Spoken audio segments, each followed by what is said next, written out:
Hello friends, টেক্সারিং online চ্যানেলে আপনাদের সকলকে জানাই স্বাগতম। সামনেই রয়েছে দেশে লোকসভা ভোট, আর এই ভোটের আগেই সমস্ত চিটফান্ড আমানতকারীদের জন্য উঠে আসলো এক বিরাট বড় খবর। এবার সমস্ত চিটফান্ডের টাকা পাবেন আমানতকারীরা। এই মুহূর্তে যারা যারা চিটফান্ড কোম্পানিতে টাকা রেখে ইতিমধ্যেই প্রতারিত হয়েছেন এবং এখনও পর্যন্ত তাদের কষ্টার্জিত টাকা ফেরত পাননি, তাদের জন্য উঠে আসলো আজ এক বিরাট বড় সুখবর কেন্দ্র সরকারের পক্ষ থেকে। সুতরাং আপনি যদি একজন চিটফান্ডের আমানতকারী হয়ে থাকেন তাহলে অবশ্যই এই ভিডিওটি প্রথম থেকে শেষ পর্যন্ত দেখতে থাকুন। সাথে সাথে রয়েছে বাংলার বাড়ি প্রকল্পে ঘরের টাকা নিয়ে আরও একটি বিরাট বড় সুখবর। এবার রাজ্যের সমস্ত প্রত্যন্ত গ্রামের মানুষজন পাবেন মাথার ওপর পাকা বাড়ি।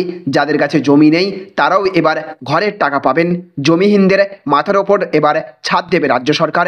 ঘরের লিস্টে যাদের নাম এসেছে এবং যাদের এখনও পর্যন্ত নাম আসেনি তাদের জন্যও উঠে আসলো বিরাট বড় সুখবর। একই সাথে রয়েছে রেশন কার্ড নিয়ে এবং 100 দিনের টাকা সহ জব কার্ড হোল্ডারদের জন্য আরও দুটি বিরাট বড় সুখবর মুখ্যমন্ত্রী মমতা বন্দ্যোপাধ্যায়ের পক্ষ থেকে। অপরদিকে রয়েছে সমস্ত গাড়ি চালকদের জন্য পেট্রোল ডিজেলের দাম নিয়েও একটি বিরাট বড় সুখবর। সব মিলিয়ে দেশবাসী এবং রাজ্যবাসীর জন্য রয়েছে ছটি একের পর এক বিরাট বড় বড় আপডেট। তো আজকের ঘোষণার ফলে ঠিক কোন কোন ক্ষেত্রে আপনি লাভবান হতে চলেছেন, প্রত্যেকটি আপডেট আপনার ওপর কিভাবে প্রভাব ফেলবে, সমস্ত কিছুই আমরা আজকের এই ভিডিওতে বিস্তারিতভাবে জেনে নেব।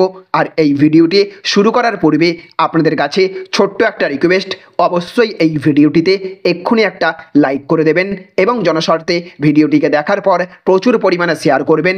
আর আমাদের চ্যানেলে আপনি যদি নতুন হয়ে থাকেন তাহলে অবশ্যই চ্যানেলটিকে সাবস্ক্রাইব করবেন।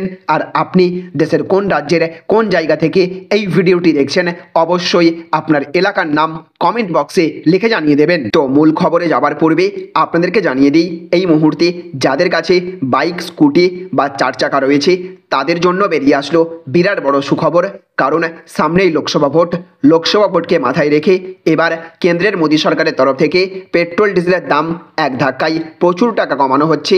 10 থেকে 15 টাকা পর্যন্ত কমানো হবে পেট্রোল ডিজেলের দাম, যার ফলে সমস্ত গাড়ি চালকরা লোকসভা ভোটের আগেই স্বস্তি পাবেন।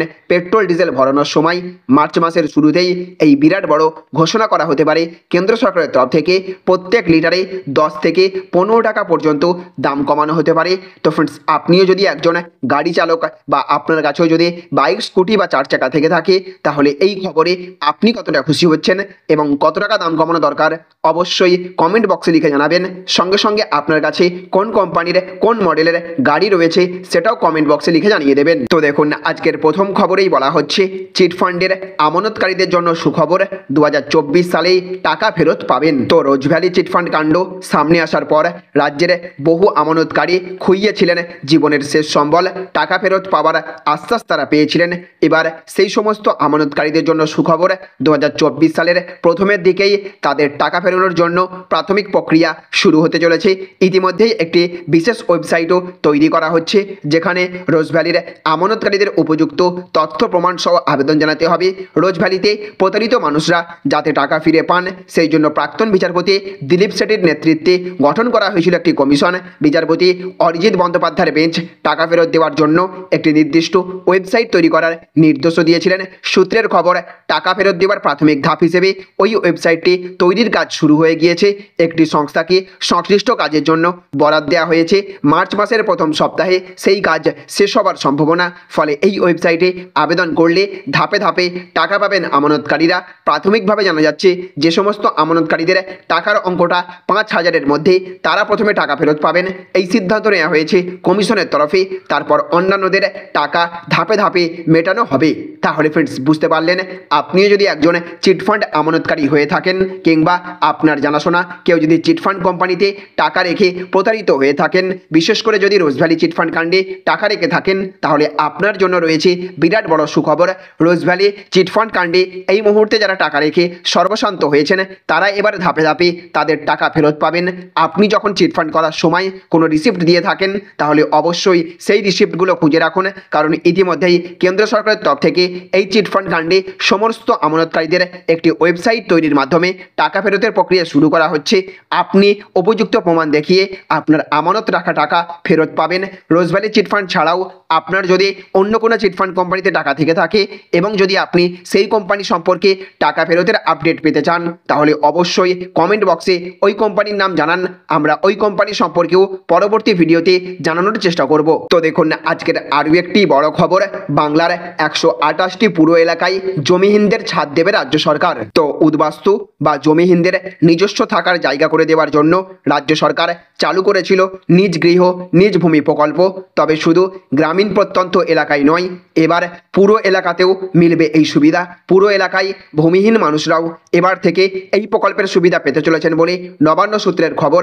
রাজ্যের সমস্ত পুরো এলাকার ভূমিহীনদের এবার নিজ গৃহ নিজ ভূমি প্রকল্পের আওতায় নিয়ে আসার পরিকল্পনা রাজ্য সরকারের। ভূমিহীনদের সরকারি জমি এবং সেই জমিতে থাকার ঘরের ব্যবস্থা করে দিতে চলেছে 128টি পুরসভার অধীনে শহরতলি এবং মফস্বল এলাকার জমিহীন বাসিন্দাদের এই প্রকল্পের আওতাভুক্ত করা হবে। কারা পাবেন এই সুবিধা? প্রাথমিকভাবে ঠিক করা হয়েছে পুরো এলাকার বাসিন্দাদের মধ্যে যারা পিছিয়ে পড়া আর্থিক গোষ্ঠীর জমিহীন মানুষ, তারাই এই সুবিধা পাবেন। সরকারিভাবে এই প্রকল্পের সুবিধা পাওয়ার জন্য নির্দিষ্ট নিয়মে আবেদন করতে হবে তাদের। এরপর সেই আবেদনের স্ক্রুটিনি করা হবে, তারপরেই তাদের এই প্রকল্পের অধীনে নিয়ে আসা হবে। কলকাতা, হাওড়া, বিধাননগর সহ একাধিক জায়গায় নিজস্ব খরচে বহুতল গড়বে রাজ্য সরকার। সেখানেই জমিহীনদের নিজস্ব ফ্ল্যাট তুলে দেওয়া হবে। মোটামুটি 5 লাখ টাকা মূল্যের ফ্ল্যাটের বন্দোবস্ত করা হবে। অন্যদিকে জেলার পুরো এলাকাগুলিতে সরকারি খাস জমি কিংবা বিভিন্ন দপ্তরের হাতে থাকা জায়গাগুলিকে নির্ধারণ করা হবে। সেখান থেকেই জমি বন্টন করা হবে। উত্তরবঙ্গ, দক্ষিণবঙ্গ এবং জঙ্গলমহল এলাকায় সরকারি জমি ধাপে ধাপে তুলে দেওয়া হবে জমিহীনদের হাতে।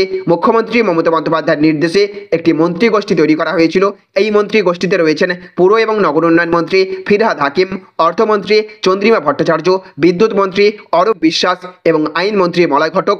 সম্প্রতি এই বিষয়টি নিয়ে তারা একটি বৈঠক করেন। সেই বৈঠকেই এই সিদ্ধান্তের কথা উঠে আসে। জমিহীনদের মাথায় ছাদ দেওয়ার সিদ্ধান্তে রাজি হন সকলেই। এইদিকে আবার আজকের আরও একটি বড় খবর, 2 বছরে মৃত 12,000 জব কার্ড হোল্ডার্স টাকা পেতে লাগবে এনওসি। তো কেন্দ্রের ক্ষমতাসীন নরেন্দ্র মোদী সরকারের নিষ্ঠুরতা প্রত্যক্ষ করছে গোটা বাংলা। একের পর এক কেন্দ্রীয় প্রকল্পের টাকা যেমন আটকে রাখা হয়েছে, তেমনি আটকে রাখা হয়েছে 100 দিনের কাজের মজুরিও আটকে রাখা হয়েছে। প্রধানমন্ত্রী গ্রামীণ আবাস যোজনার টাকাও, যদিও রাজ্যের ক্ষমতাসীন মমতা বন্দ্যোপাধ্যায়ের সরকার সেই বকেয়া মজুরি দেওয়ার কথা এবং কাজ শুরু করে দিতে চলেছে আগামী 26শে ফেব্রুয়ারি থেকে। কিন্তু সেই টাকা দেওয়ার আগে রাজ্য সরকারের করা নিজস্ব সমীক্ষায় উঠে এসেছে এক চাঞ্চল্যকর তথ্য। মোদী সরকার গত 2 বছর ধরে 100 দিনের কাজের প্রকল্পের টাকা আটকে রেখেছে। বাংলা এই খাতে প্রায় 7,000 কোটি টাকা পাবে কেন্দ্রের থেকে। এর মধ্যে শুধুমাত্র মজুরি বাবদ প্রাপ্য 3,732 কোটি টাকা। সেই টাকার এবার রাজ্য সরকার তুলে দিতে চলেছেন বাংলার প্রায় 24 লক্ষ জব কার্ড হোল্ডারদের হাতে। কিন্তু সমীক্ষাকালে দেখা যাচ্ছে গত 2 বছরে 12,000 জব কার্ড হোল্ডার্স মারা গিয়েছেন তাদের কাজের মজুরি না পেয়েই। রাজ্যের প্রতিটি জেলা থেকে গ্রাম পঞ্চায়েত ধরে ধরে ন্যায্য প্রাপকদের তালিকা পাঠানো হয়েছে রাজ্যের পঞ্চায়েত দপ্তরে। যাদের ব্যাংক অ্যাকাউন্টে টাকা পাঠানো হবে তাদের নাম এবং অন্যান্য প্রয়োজনীয় তথ্য ওই দপ্তরের নির্দিষ্ট পোর্টালে তুলেছে জেলা প্রশাসন। আর এই তালিকাতেই দেখা যাচ্ছে কোনো গ্রাম পঞ্চায়েতে 9 জন, আবার কোনোটিতে 6 জন জব কার্ড হোল্ডার্স মারা গিয়েছেন গত 2 বছরে। একজনও ন্যায্য প্রাপক মারা যাননি। রাজ্যের 3,339টির মধ্যে এমন গ্রাম পঞ্চায়েত সংখ্যা হাতে গোনা। সমস্ত তালিকা যাচাইয়ের পর প্রশাসনিক কর্তারা প্রায় 12,000 এইরকম নাম পেয়েছেন যারা ইতিমধ্যেই মারা গিয়েছেন। এবার সেই মৃত জব কার্ড হোল্ডার্সদের জন্য আলাদা তালিকা তৈরি হচ্ছে। রাজ্যের পঞ্চায়েত মন্ত্রী প্রদীপ মজুমদার জানিয়েছেন, মুখ্যমন্ত্রীর নির্দেশ দিয়েছেন রাজ্যের প্রতিটি ব্লক ধরে ধরে মৃত জব কার্ড হোল্ডার্সদের চূড়ান্ত তালিকা তৈরি করতে। যারা মারা গিয়েছেন তাদের পরিবারের পাশে থাকছেন মুখ্যমন্ত্রী। তাদের পরিবারকে টাকা দেওয়ার নির্দেশ দিয়েছেন তিনি। কেন্দ্রের উদাসীন মনোভাবের কারণেই আজ নিজের হাতে মজুরির টাকা পেলেন না বাংলার প্রায় 12,000 মানুষ। এটা নিষ্ঠুরতা ছাড়া আর কিছুই নয়।